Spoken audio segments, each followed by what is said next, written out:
Hi parents and carers, I'm trialling something different for my newsletter blurb, a little video entry, but please feel free to let me know if you'd like me to return to the usual format, and I'll do that in the next fortnight. For the next fortnight's newsletter. It's been a great start back to the year. The students are really settled in their classes, and every student that I've asked loves their teacher and loves the learning that they're doing. So thank you parents for all your support in transitioning or helping the students, your children, to transition back so calmly and smoothly to learning this year. It's the year of the snake. From what I know about that, it's about letting go of all the challenges and complexities of the past and embracing all the opportunities that 2025 has to offer.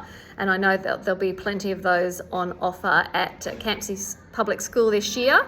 With it just around the corner, our 3 to 6 swimming carnival next Thursday, of which Year 2 students who are turning 8 this year are also invited. So that's one of the first exciting events on the calendar. Just want to introduce you to a couple of our new staff. Most of the staff here you're very familiar with, but we have 5 new staff members. Patsy Chen, who's joining the Chinese language team, Diana Shin, who's joining the Korean bilingual teaching team, Ashma Albahili, our new school counsellor, school psychologist, who's joining us 3 days a week, Farley Sitia, who was permanently appointed as the School Learning Support Officer in the new Inclusive Education class. And we've also got Yo-Yo Lee, our art therapist in training. She's a student at Western Sydney University, and she's here with us for most of this year, which we're very fortunate to have her. Another little bit of staffing news.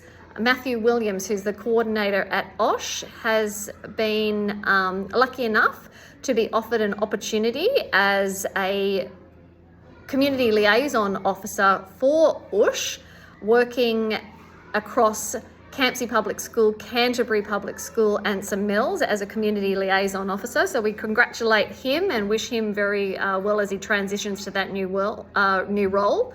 And we welcome Ashen Mon, M-O-N-E. I'll have to check with her how that's pronounced. She's actually a qualified special education teacher from the UK, and I think she'll be a great addition to the primary OSH team. Just to finish up, a couple of messages. Parents, if you haven't booked your child in for music lessons this year, and I really encourage you to do so, our music lessons and band program are incredibly affordable in comparison to the other local public schools, and particularly if you were to pay for those lessons privately. Music education, it's well researched. Students who study music have better educational outcomes overall, and that's because of what music does for brain development. So I'd encourage you to take up that opportunity. We've got 2 new programs happening to support our students in social and emotional learning. We've got our 3rd time being involved in the Got It program, and our students and parents in K2 will learn more about that shortly. But basically, it's a New South Wales health initiative with the Department of Education, supporting students who need that extra level of support for their emotional and social development in kindergarten, Year 1 and Year 2. We've also got, and we'll be rolling out another program called Life Skills Go, and there's some more information about that in the newsletter, where each day when the teachers mark the roll, students will also have an opportunity to let the teacher know how they are travelling, if they're tired, if they're ready for learning, if they're sad.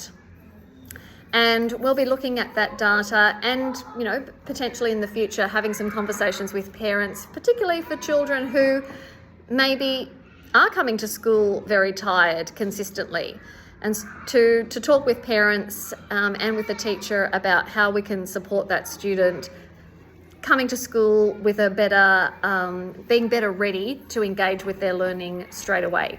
So more information about that will follow. And the last message, the P&C meeting happens on the last Monday of every month.